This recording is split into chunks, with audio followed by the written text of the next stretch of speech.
Boa noite, irmãos queridos, que a graça e a paz do Senhor Jesus esteja conosco, amém? Você que nos visita hoje, seja bem-vindo em nome de Jesus. Estou vendo aqui Sérgio na primeira fila, bom rever você, Sérgio, bom ter você aqui. Semana passada eu não sei se você estava, eu não estava, mas é muito bom tê-lo novamente. Irmãos, que Deus abençoe. Que o Senhor possa aplicar nesse momento a sua palavra aos nossos corações. Opa! Estamos vivos. Isso é sinal que a gente está vivo. Você que nos assiste pelo YouTube através dessa gravação, que Deus possa abençoar e também aplicar essa palavra ao seu coração. Abra a palavra do Senhor, por gentileza, em Malaquias, capítulo 3. Irmãos, para você que nos visita, talvez você não saiba, mas estamos trabalhando uma série curta de mensagens sobre finanças, adoração e a real motivação dos nossos corações, como elas precisam ser fundamentadas na palavra acerca do dinheiro. E hoje nós estamos encerrando essa série de mensagens. Hoje vamos falar pela última vez nessa série curta sobre dinheiro, e não se assuste caso você esteja vindo pela primeira vez. Então, como eu disse, é uma série curta que nós estamos trabalhando a fim de entendermos, segundo as Escrituras, o real propósito do dinheiro. E a igreja do Senhor, ela não foi feita para pedir, cobrar, extorquir, dilubriar através do Evangelho, para que pessoas tirem do seu bolso e coloquem nos cofres da igreja. Essa não é a real motivação, interesse do Evangelho. A palavra do Senhor, ela vai na contramão de tudo isso. E é o que a gente tem visto, trabalhado, estudado nessas últimas semanas. E hoje vamos encerrar com o estudo em Malaquias, aquele famoso texto de Malaquias. O que a palavra do Senhor tem para nos ensinar, irmãos, dentro desse texto? Se eu pudesse dar um título para a mensagem de hoje, eu diria que o título dessa mensagem é Dinheiro, as janelas abertas dos céus. Ô glória! Dinheiro, as janelas abertas dos céus. Agora aperte o cinto e se prepare, viu? Vamos lá. Irmãos, quem tem um coração convertido, certamente vai ter um bolso aberto. Tenha isso em mente.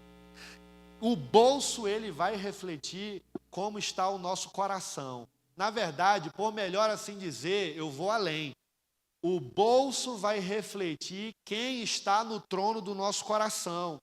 O dinheiro, na verdade, irmãos, ele é só um meio, ou por assim dizer, um termômetro espiritual, que vai justamente nivelar, dimensionar como nós estamos do lado de dentro, porque o Senhor jamais será o Senhor do nosso coração, se Ele também não for Senhor do nosso bolso. Eita, mistério grande! Se o bolso ainda não está convertido ao Senhor, certamente o nosso coração também ainda não foi totalmente convertido diante do nosso Deus. E a Bíblia diz que onde está o nosso tesouro, ali está o quê? Também o nosso coração. Então, irmãos, a gente não pode servir a dois senhores. A gente não pode servir a Deus e também não podemos servir às riquezas. E quando o nosso coração ele se volta para Deus, nosso bolso ele vem a reboque, convertido, ressignificado, restaurado, santificado. Se o povo se voltar para Deus, ele também se voltará para o seu povo. E se o povo for fiel na devolução dos dízimos, das ofertas, em vez de maldição, guarde essa palavra essa noite, em vez de maldição, ele terá as janelas abertas dos céus na sua vida, na sua família e também na sua posteridade. A escolha, irmãos, aqui no estudo de hoje, é entre bênção e maldição. Tenha isso em mente. Então a gente vai estudar Malaquias capítulo 3. Nós vamos iniciar a partir do versículo 6. E o profeta Malaquias aqui, irmãos, ele já inicia no versículo 6, registrando as palavras do Senhor. O versículo 6 começa assim: porque eu, o Senhor, não mudo. Por isso, vocês, ó filhos de Jacó, não sois consumidos. É por esse motivo que eu não mudo, que vocês não são consumidos. O que é que esse verso aqui está mostrando? Que Deus, ele é imutável no seu ser. Ele não muda. A gente tropeça, cai a reboque, levanta, às vezes quer chutar o pau da barraca, desiste, volta depois arrependido, mas Deus é imutável. Ele não muda, é constante e permanece. Outra coisa que a gente vê nesse versículo é que Deus também é imutável em relação à sua aliança, ou seja, quando ele começa uma boa obra, é também fiel para concluí-la. O Deus da aliança não quebra a sua aliança, independente das nossas falhas, independente de nós, ele permanece imutável na sua aliança. Outra coisa que nós percebemos aqui é que o nosso Deus, ele é imutável, e porque ele é imutável, olha só que bênção, porque ele é imutável, eu e você estamos seguros. Porque se for depender de nós, uma hora a gente quer desistir, outra hora não quer. Ele permanece constante. E nessa constância dele, ele vai exercendo graça, favor, enquanto às vezes a gente está meio perdido. E ele vai agindo paciente comigo e com você, na sua imutável permanência, constância, enquanto vai trabalhando nos nossos corações, que são totalmente oscilantes às vezes, balançando para um lado e para o outro. E aí o profeta Malaquias continua, irmãos, no versículo 7. Desde os dias dos vossos pais, vos desviastes dos meus estatutos, e não os guardastes. Tornai-vos para mim, e eu me tornarei para vós outros, diz o Senhor dos Exércitos. Mas vós dizeis, em que havemos de tornar? Irmãos, o que está acontecendo aqui? Essa geração de Malaquias aqui estava se desviando dos caminhos do Senhor, eles estavam desobedecendo seus pais, era uma geração rebelde, e mesmo assim, Deus observando tudo isso, ele não desiste desse povo rebelde, ele não desiste desse povo que estava abandonando e se desviando dos seus pais. A gente percebe aqui que Deus não desiste do seu povo. E o que é isso? Graça, misericórdia. O Deus da aliança que começa a boa obra não para no meio do caminho, ele vai até o fim. A gente dá trabalho, mas ele permanece constante. A gente se ira, se revolta, fica chateado, e Deus está olhando lá de cima falando: meu filho, meu filho, para dar trabalho, calma. Eu vou desistir. Você não vai. Eu não terminei a boa obra na minha vida, na sua vida. Tenha calma. Irmãos, Deus, ele está trabalhando no meio do seu povo e não desiste deles, mesmo eles sendo rebeldes. É o que está acontecendo aqui. E Deus chama o povo para restauração, apesar de tantos anos vivendo em rebeldia e apostasia. Olha que Deus maravilhoso. Que Deus misericordioso, que não desiste de nós. Deus, ele está aqui querendo comunhão. Ele está aqui, irmãos, desejando a comunhão, um relacionamento íntimo, profundo. E aí por isso no versículo 7 ele diz: tornai-vos para mim. Tornai-vos para mim.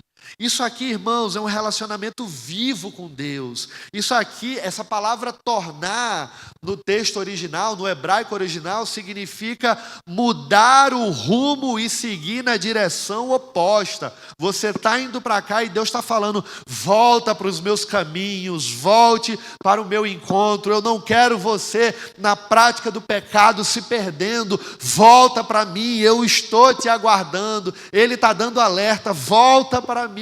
Ele está chamando e o povo está ouvindo, mas o coração está perdido. Se a gente quer, irmãos, que Deus se volte para nós, eu e você devemos nos voltar para Ele. Porque foi eu e você que mudamos e não Deus que mudou. Às vezes a gente está reclamando de tudo, falando que as coisas não estão acontecendo, que tudo está dando errado, e muitas vezes na servengoice, me desculpe a expressão, a gente fala que é culpa de Deus. É mesmo? É não, irmãos. É a gente que não percebe, porque o nosso coração, por vezes, está obstinado e a gente murmura. Deus, Ele não muda, somos nós.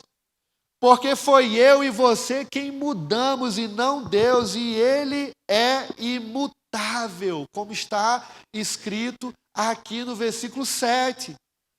E quando nos voltamos para Deus, a gente, irmãos, encontra sempre os seus braços abertos. O Senhor nunca estará de braços fechados. Você lembra da parábola do filho pródigo? Aquela parábola, a gente sabe que não foi uma história literal, mas Jesus utilizou de histórias alegóricas, parábolas, por assim dizer, para aplicar a sua mensagem. O que aconteceu com o filho pródigo, lembra? Ele pinta o sete, vai embora, chuta o pau da barraca, faz tudo errado, se arrepende e volta. Quando ele volta, vem feito cachorrinho vira-lata, quando apanha tanto, e vem todo desconfiado. Arruma um lugar para eu trabalhar, eu não sou digno de ser chamado mais de seu filho. E o pai abre os braços e fala: meu filho, eu jamais faria isso com você, você estava perdido e foi achado. Essa analogia que Jesus utiliza aqui é para evidenciar o relacionamento que Deus tem comigo e com você. Porque eu e você muitas vezes estamos perdidos nos nossos caminhos, nas nossas direções, mas o Senhor constantemente está de braços abertos esperando eu e você voltar para a sua casa. Deus espera que os seus filhos voltem para sua casa, e nesse processo de retorno, de volta, onde Ele está de braços abertos, o texto vai mostrar para nós aqui que Ele está procurando adoradores e não adoração. Aqui a gente vai perceber que Deus, Ele quer a nós muito mais do que o nosso culto. Ele quer o meu coração e o seu coração muito mais do que o nosso serviço. E às vezes a gente vive dentro de um ativismo constante, frenético, e muitas vezes nos esquecemos que precisamos nos sentar, ser cuidados, protegidos, acariciados e amados pelo nosso Pai. A gente está tão envolvido em serviços e nos esquecemos que dentro da caminhada relacional com o nosso Deus, Ele quer o nosso coração e não o que a gente faz. O que a gente aprende aqui? Já que a gente está falando de dinheiro, lembra? É dinheiro, a mensagem hoje é dinheiro, ô glória. O que a gente aprende aqui, irmãos? Antes de Deus Ele requerer o dízimo, Ele requer o meu e o seu coração. Eu vou repetir isso, antes de Deus requerer os nossos dízimos, os nossos recursos, Ele quer primeiro o nosso coração. Antes de ordenar para trazer os dízimos, Deus ordena para que eu e você tragamos as nossas vidas. Deus, Ele quer as nossas vidas diante da sua presença, e não os nossos bolsos, irmãos. Tem gente que justifica a sua vida errada lá fora, ofertando ao Senhor dentro da igreja. É uma forma de tentar aliviar a culpa das coisas erradas que tem vivido do lado de fora. E do lado de dentro demonstra ter um coração generoso. Deus não quer isso. Ele não está preocupado com o seu bolso. Ele está mais interessado com o meu e com o seu coração. Os fariseus, eles transformavam a religião, irmãos, num conjunto interminável de rituais, e eles acabavam deixando de ter um relacionamento profundo e vivo com Deus por conta de práticas religiosas, pragmáticas, repetitivas, vivendo num piloto automático e o coração totalmente distante de Deus. Esses fariseus, eles superestimavam o dízimo demais. Superestimavam demais. E eles pensavam que quando eles devolvessem, eles estariam demonstrando fidelidade. Será? Com as atitudes faziam uma coisa. E às vezes com palavras faziam outras. Às vezes com as atitudes eles demonstravam um coração hipócrita. E por vezes com as palavras também. Era muito interessante. Às vezes a gente olha para o contexto dos fariseus na época de Cristo e a gente sempre vê a soberba teológica dos fariseus que ia na contramão das suas práticas no dia a dia.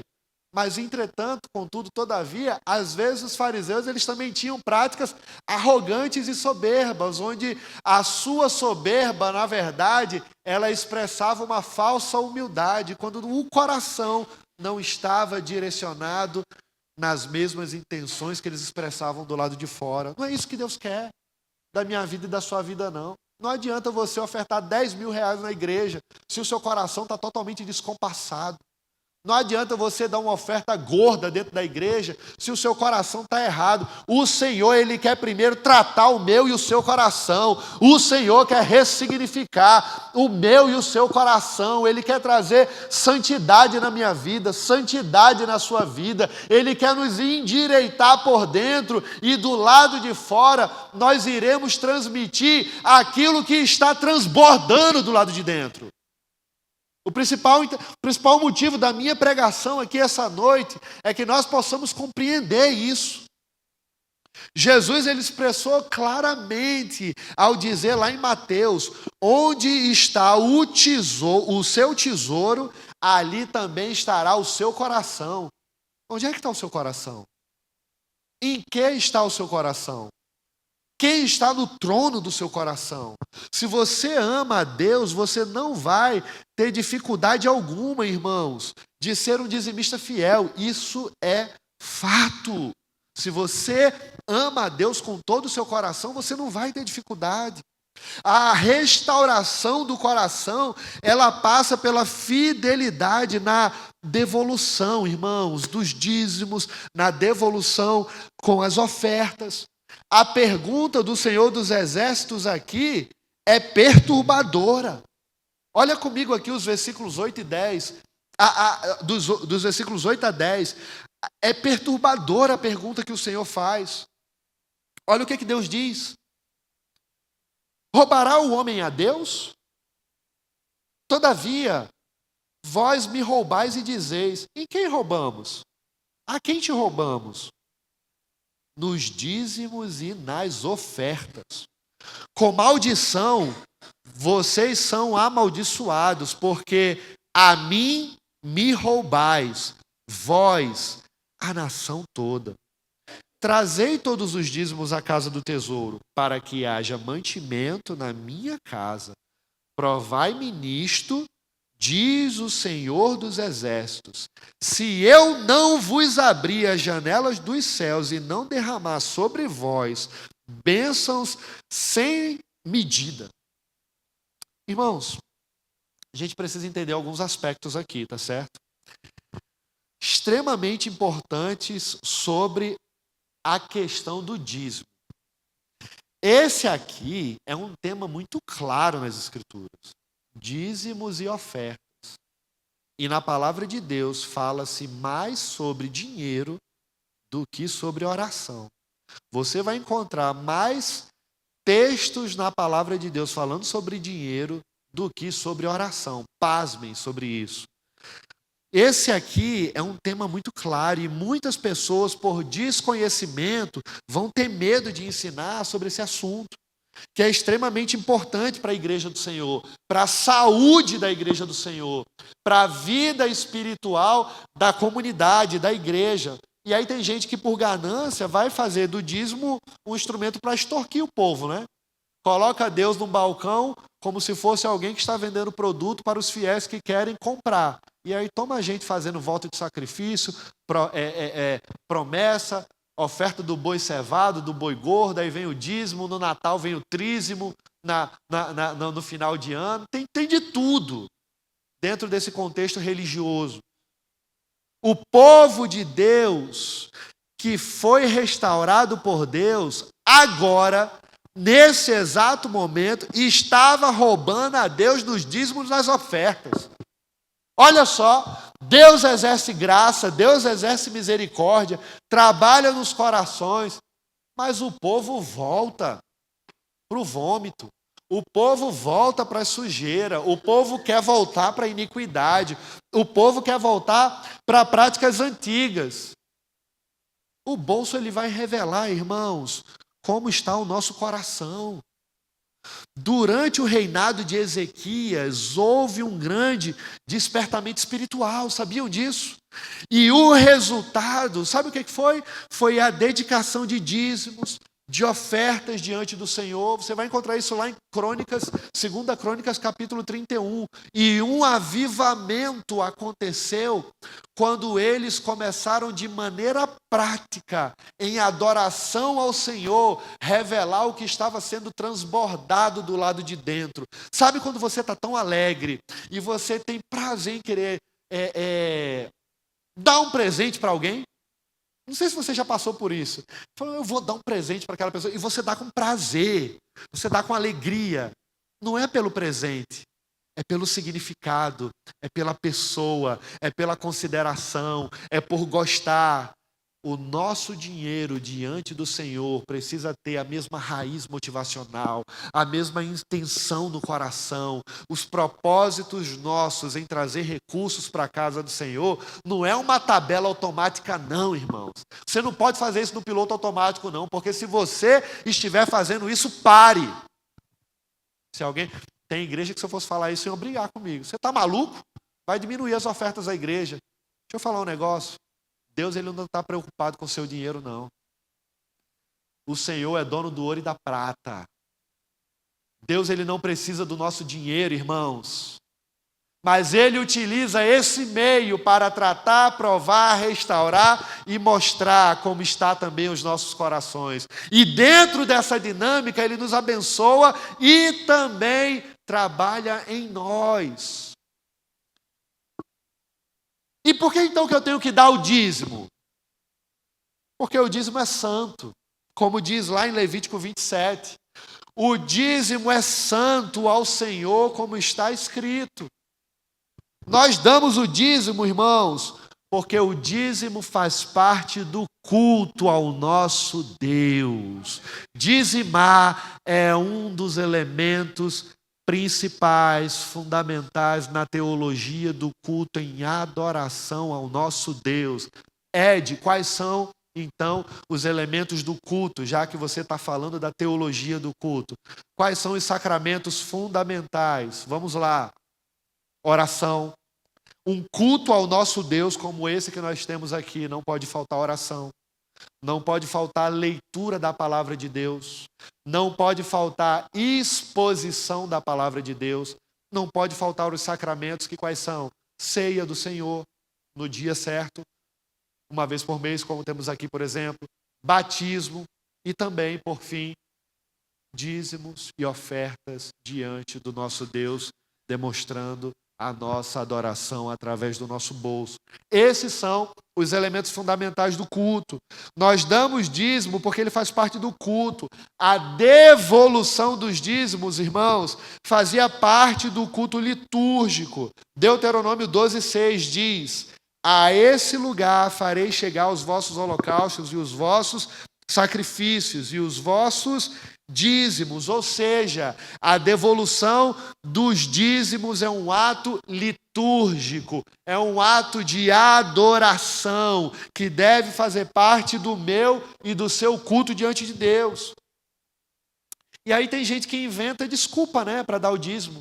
Tem gente que inventa. Já ouvi várias histórias.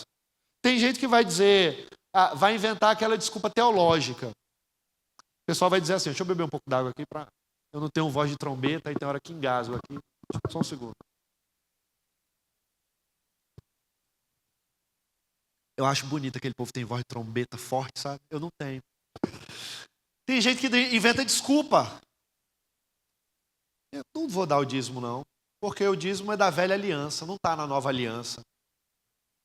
No Novo Testamento não fala sobre dízimo. Ah, é? O dízimo é da lei, não é da graça. É mesmo?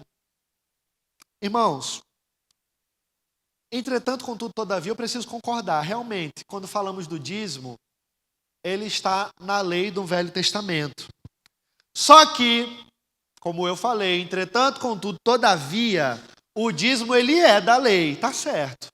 Mas o dízimo também, irmãos, ele vem antes da lei e também vai depois da lei. O dízimo ele existiu no sacerdócio de Melquisedeque. O dízimo, irmãos, ele também existiu no sacerdócio dos levitas. O dízimo também existiu, irmãos, no sacerdócio de Cristo. O dízimo existiu no sacerdócio de Cristo, Edilson? O que você está falando? Irmãos, a graça vai sempre além da lei. E Mateus 23 mostra para nós, Mateus 23, versículo 23, olha o que Jesus diz.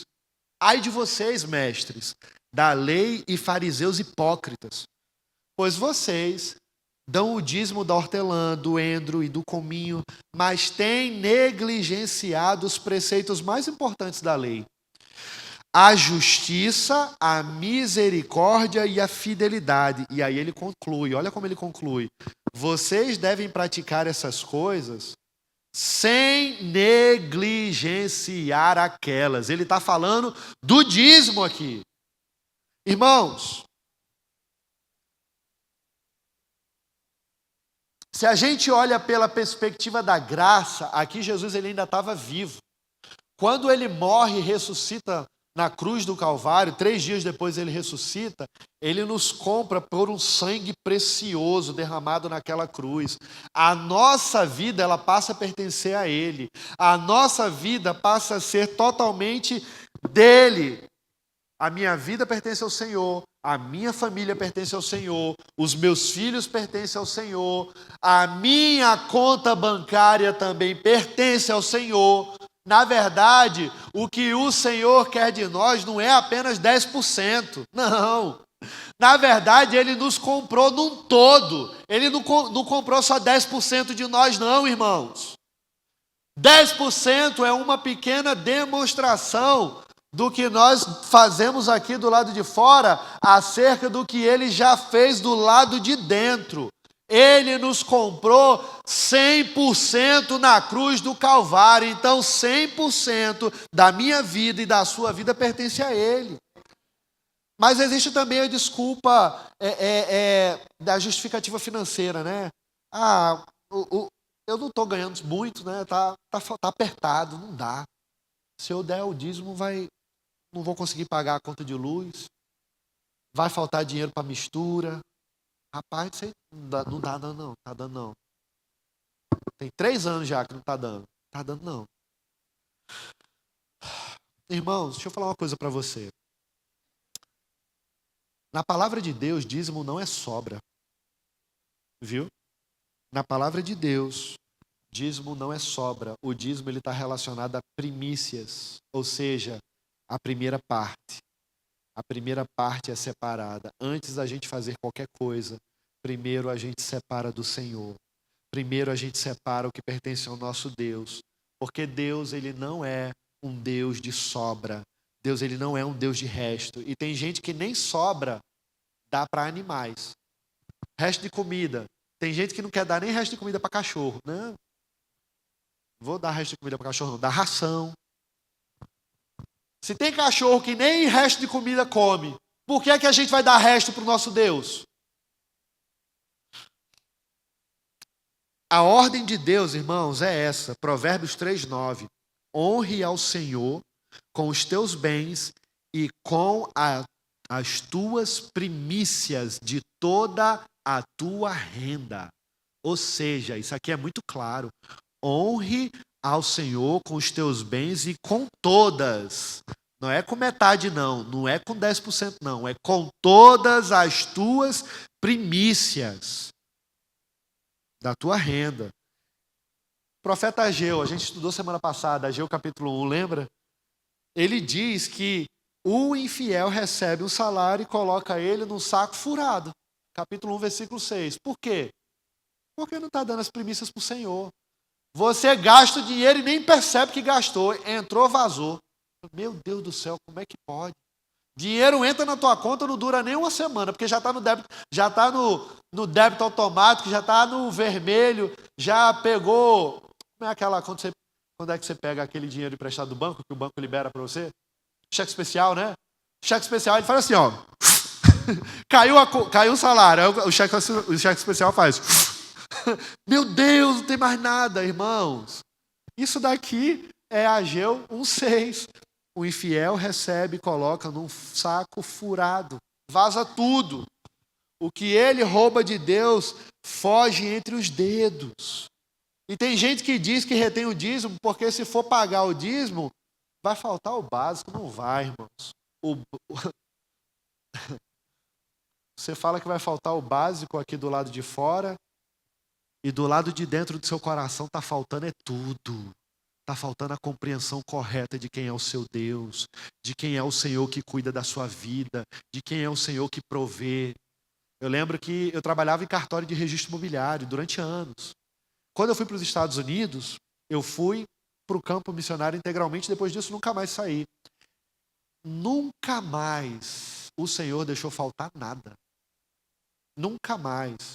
Obviamente que eu trabalho, faço outras coisas também, mas em meio a tantos acontecimentos, o Senhor nunca deixou faltar nada. Mas dentro desse percurso eu aprendi também que quando a gente recebe, a gente também dá.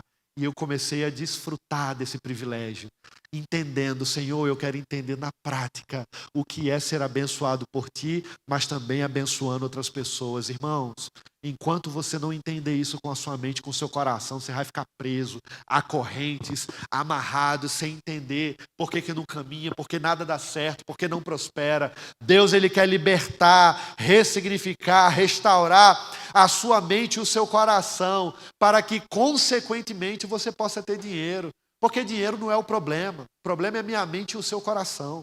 É a minha mente, o meu coração, a sua mente, o seu coração. Deus, Ele quer tratar eu e você. Irmãos, observem aqui alguns pecados graves quanto ao dízimo. Malaquias aqui, ele denuncia alguns pecados graves quanto ao dízimo que esse povo está cometendo aqui, ó. E qual é o primeiro pecado então, Edilson? Reter. Versículo 8. Roubará o homem a Deus? O Senhor que está perguntando para o povo. Vai roubar vocês a mim? Todavia vós me roubais e dizeis, em que a gente está te roubando? Vocês estão me roubando nos dízimos e nas ofertas. Essa palavra roubar aqui do versículo 8, ela significa tomar a força, ou seja, isso aqui é uma espécie de assalto intencional. É como se você estivesse roubando mesmo intencionalmente. Eu quero. O outro que se exploda, mas eu quero. Como o assaltante faz aí fora. Quem já foi assaltado aqui, sabe como é que é a tristeza quando você perde. Já perdi um celular, assim. Dá uma raiva. O ladrão vai embora e nem dá... Ixi, foi embora, tá nem aí pra gente.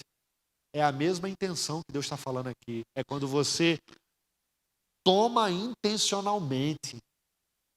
E a única vez que esse verbo no hebraico ele aparece novamente é lá em Provérbios 22, 23. Justamente para descrever o despojamento do pobre. Ou seja, irmãos, reter o dízimo santo do Senhor é uma insensatez, porque ninguém pode roubar de Deus e sair impune. Você acha que poupar aqui vai fazer com que os seus problemas sejam resolvidos? Na verdade, você está poupando de um lado e se arrebentando do outro, enquanto Deus está olhando e falando, filho, você não está entendendo. Eu não estou preocupado com dinheiro, porque dinheiro não é problema para mim. Eu quero ressignificar a tua mente e o teu coração. Eu quero mudar a tua forma de agir, de pensar, de entender. Mas o dinheiro precisa sair do trono do teu coração. Lembra de Zaqueu? Já falei isso aqui, vou falar de novo.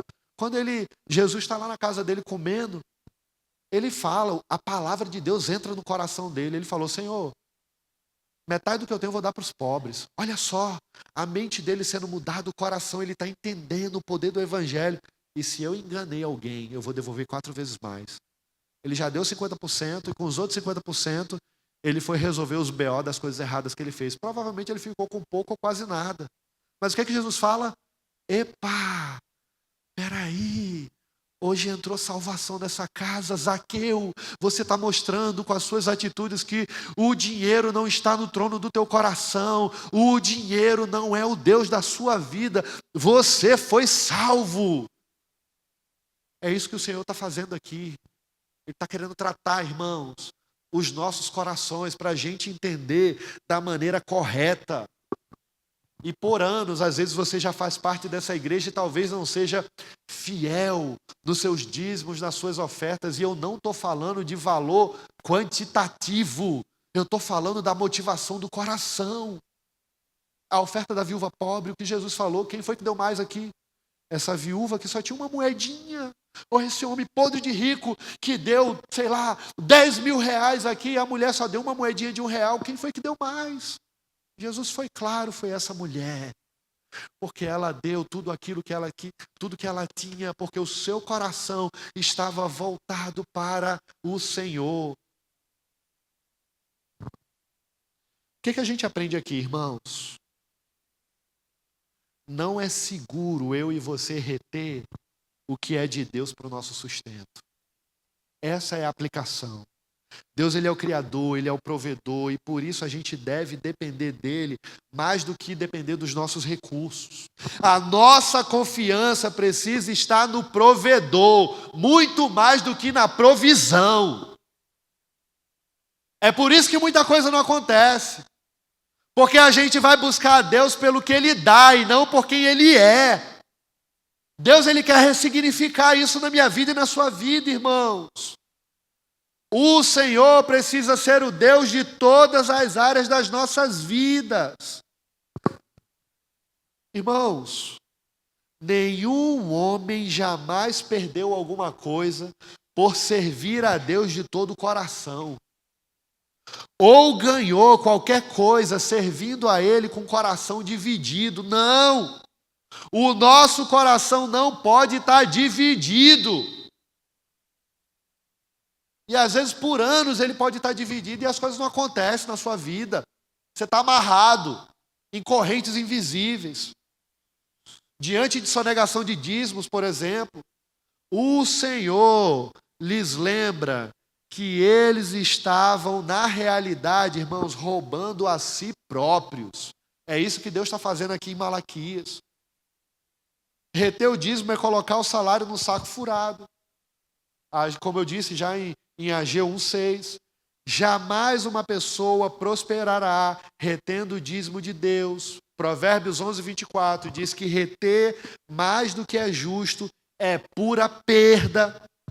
Reter o dízimo é uma clara demonstração de amor ao dinheiro. E a Bíblia vai dizer, 1 Timóteo capítulo 6, versículo 10, o amor ao dinheiro é a raiz de todos os males. Reter o dízimo, irmãos, é desconfiar da providência de Deus, é um ato de incredulidade, de infidelidade àquele que nos tem dado vida, àquele que nos tem dado saúde, que nos tem mantido de pé, independente das adversidades, independente das batalhas. O Senhor permanece presente, constante. Reter o dízimo, como diz Deuteronômio 26:14, é desamparar a casa de Deus. Se nós somos uma família de Cristo, que pertence a Cristo, se nós somos família de Deus, como estamos cuidando da casa do nosso Pai? Você sabe que Deus, ele não precisa de dinheiro, como eu falei. Ageu 2:8, capítulo 2 vai dizer, versículo 8, que ele é dono do ouro e da prata. Irmãos, raciocina comigo aqui. Raciocina comigo. Já estou caminhando para o final. Deus, ele não precisa do meu e do seu dinheiro. Porque ele é dono do ouro e da prata. Ageu 2:8. Agora raciocina comigo. Lá no início da criação, no jardim do Éden, Deus colocou a árvore da ciência do bem e do mal. Deus não precisava da árvore da ciência do bem e do mal no jardim do Éden. Mas ele coloca a árvore da ciência do bem e do mal, porque Deus ele estava querendo algo em Adão chamado fidelidade. Observe comigo uma outra coisa. Deus ele queria a fidelidade de Adão. Deus ele não precisava do sacrifício de Isaac, mas Isaac está subindo o Monte Moriá para sacrificar. O que Deus ele estava querendo de Abraão? Fidelidade. Quando Abraão vai sacrificar, ele fala, não toca nele, Abraão, porque você demonstrou a tua fidelidade. E assim o Senhor interrompe. O Senhor, ele quer, irmãos, fidelidade da minha vida e da sua vida. Assim também, Deus, ele não precisa do nosso dinheiro. Entretanto, contudo, todavia, Deus utiliza essa dinâmica para trabalhar a nossa fidelidade. A nossa fidelidade não está no tamanho da conta bancária. A nossa fidelidade está condicionada ao aspecto do nosso coração. Como é que está seu coração? Como é que estão as motivações do seu coração? Será que a gente... quando a gente vê, por exemplo, Ananias e Safira. Vocês lembram deles? Deus pegou pesado ali. Ananias e Safira, eles estão escondendo, estão roubando parte da oferta. E Deus pune eles por isso. Será que a gente pode nos enganar com aquele que está vendo todas as coisas? Às vezes a gente está feito tonto, tampando o sol com a peneira e achando que está resolvendo o problema.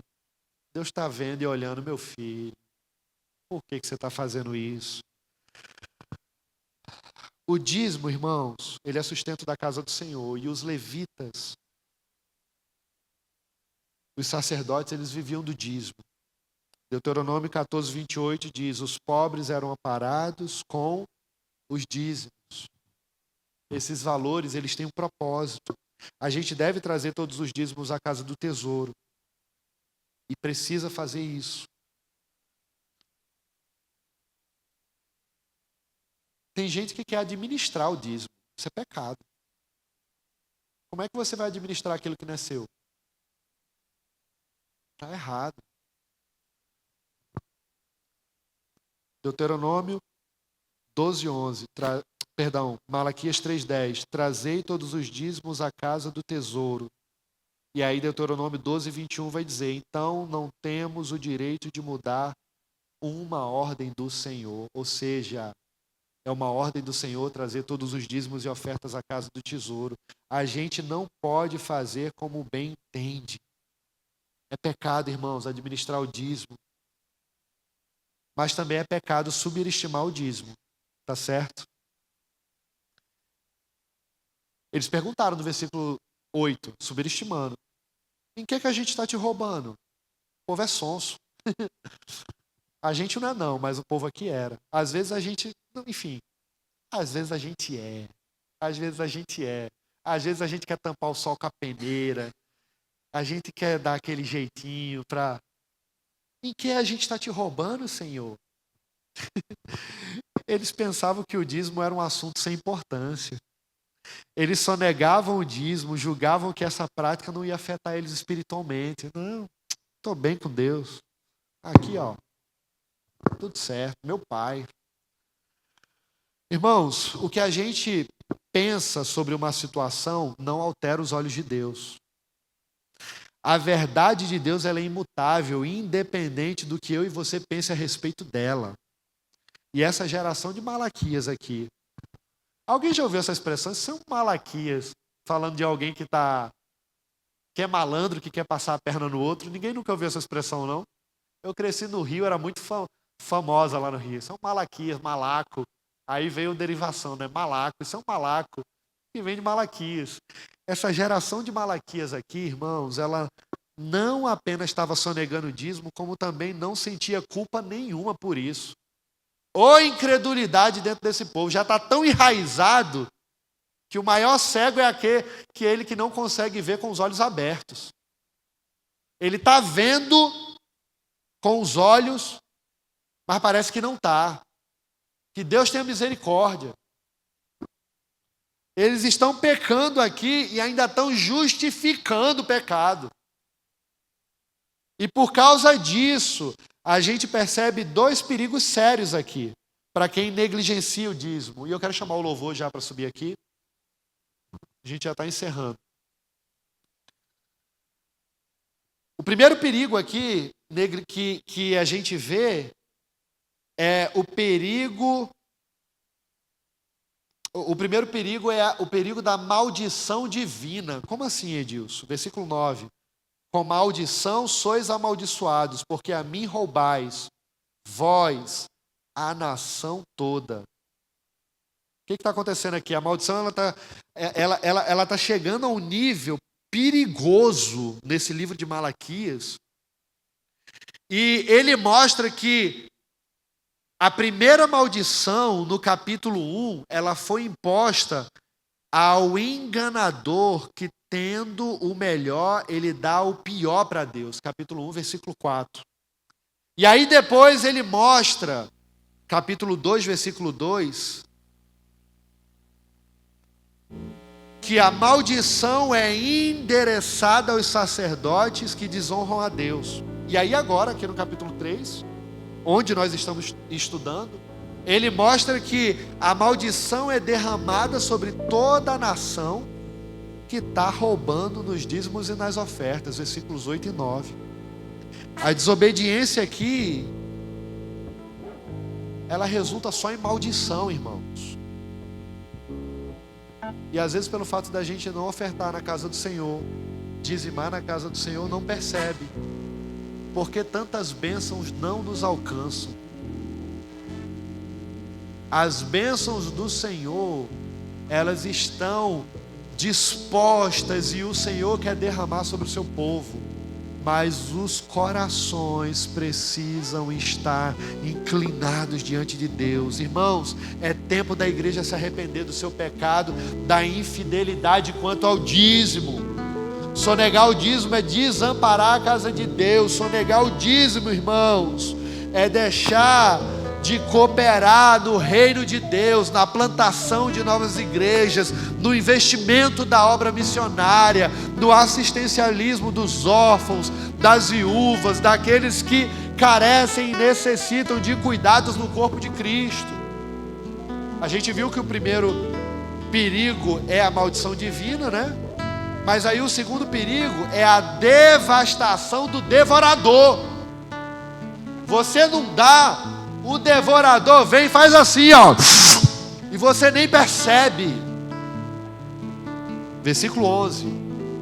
Por vossa causa repreenderei o devorador. E o devorador pode ser tudo aquilo que vai diminuir os nossos bens, que conspira contra o nosso orçamento. Quando a gente reter, irmãos, desonestamente o que é de Deus, tenha certeza que o devorador poderá vir na minha conta bancária, na sua conta bancária, nos meus recursos e nos seus recursos. E mais uma vez eu vou falar, entenda, no nome de Jesus, eu não estou falando de valores monetários. Não estou falando que você tem que dar ofertas gordas, cevadas, para se arrebentar. Não. Você precisa dar proporcionalmente aquilo que o Senhor já tem dado a você. E diante daquilo que Ele coloca no seu coração para que você deposite na casa do Senhor.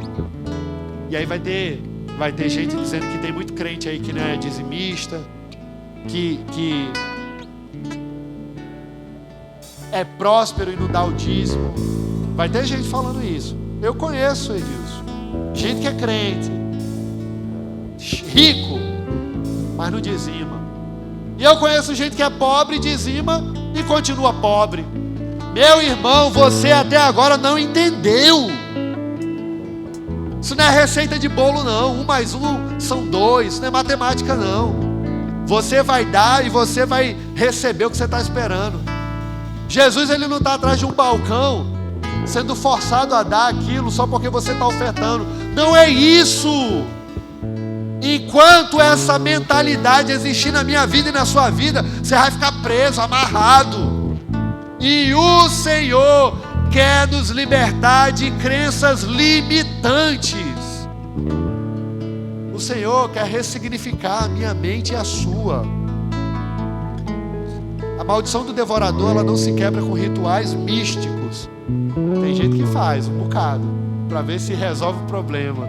Não vai ser quebrado, irmãos, com rituais místicos, nem com oração e com jejum. Como assim, Edilson?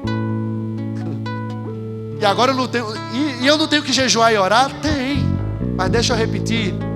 A maldição do devorador não vai se quebrar com rituais místicos e também não será quebrada com oração e jejum. A maldição do devorador, ela será quebrada quando você enfiar a mão no bolso e devolver para Deus aquilo que pertence ao Senhor. Tudo que você tem pertence ao Senhor, não se esqueça disso não. Você precisa. E aí o Senhor, Ele vai trabalhar. E as portas dos céus, como é o título da mensagem, se abrirão. Fazendo isso, irmãos, você vai ter uma vida feliz, como está escrito no versículo 12: todas as nações vos chamarão felizes, porque vós sereis uma terra deleitosa, diz o Senhor dos Exércitos. Quando nós fazermos isso com a motivação correta, irmãos, se prepare, porque Deus, agora eu tenho que falar isso, Deus, Ele tem prazer em abençoar os seus filhos. O Senhor, Ele quer fazer eu e você prosperar. O Senhor quer nos abençoar, e não é só financeiramente não, é em todas as áreas das nossas vidas. O Senhor quer fazer eu e você prosperar na família. O Senhor quer fazer com que o seu casamento seja próspero. O Senhor quer também abençoar a sua conta bancária. Mas para isso, o meu e o seu coração precisam estar nos locais corretos. É isso que o Senhor está querendo fazer comigo e com você. Ser cooperador com Deus, irmãos, é fazer um investimento para a eternidade. Como diz 1 Coríntios 3, versículo 9. Está cheio de gente, irmãos, investindo em projetos aqui na terra sem olhar para a eternidade. E aí eu preciso perguntar: o que você está fazendo nessa terra? Os seus investimentos aqui é olhando só para 5, 10, 15 anos? Meu irmão, minha irmã, entenda uma coisa: eu e você vamos partir dessa vida a qualquer momento. A nossa hora vai chegar. Nós precisamos viver aqui com os olhos na eternidade. Eu e você precisamos caminhar aqui olhando para o Senhor, pensando no nosso bolso, pensando na nossa carreira. Tudo que a gente faz precisa ter o olhar desejando a eternidade. Lembrei do filme Gladiador.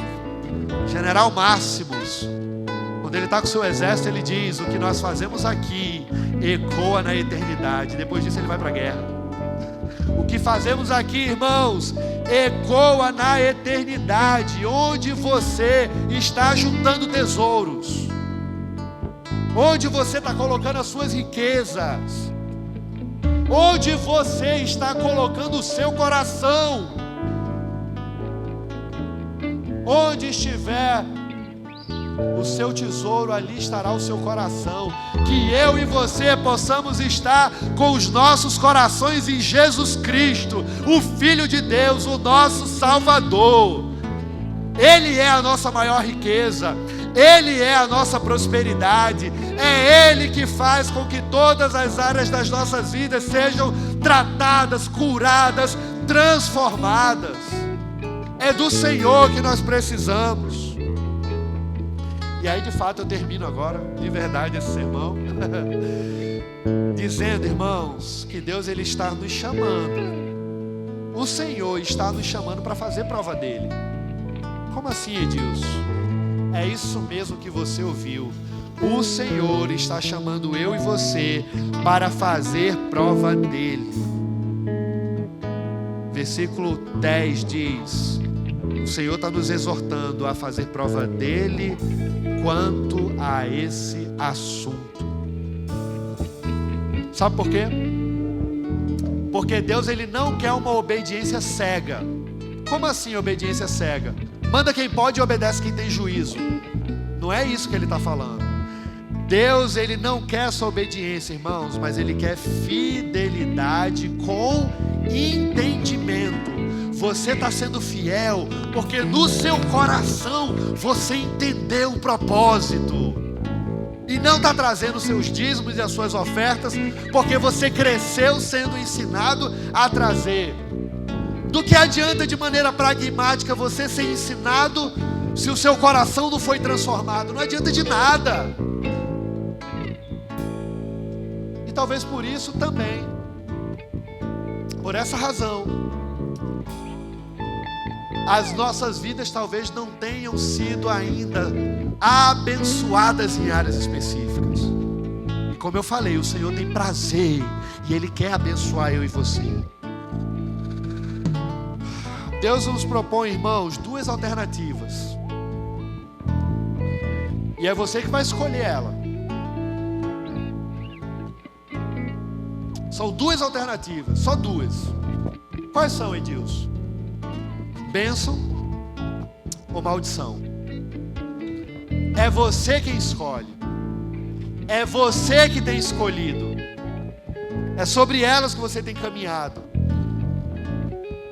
E já que a gente está conversando sobre dízimo, sobre ofertas, se a gente der o dízimo com as motivações corretas, eu preciso enfatizar isso, Deus, ele vai abrir as portas dos céus e vai abençoar os seus filhos.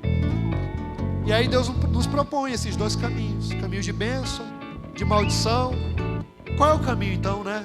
Qual é o caminho que você vai escolher? Qual é o caminho que você vai seguir daqui para frente? A decisão é sua, irmão. A decisão é minha. E Ele está nos exortando a escolher um caminho de bênção, de vida e de vida eterna. Que Deus abençoe, que o Senhor aplique essa mensagem nos nossos corações e que de fato a gente entenda. A pregação foi sobre dinheiro, mas o real propósito da pregação não é o dinheiro, mas sim os nossos corações. Que o Senhor possa transformar, que o Senhor possa ressignificar, e assim, do lado de fora, nós possamos demonstrar, com base naquilo que o Senhor nos deu,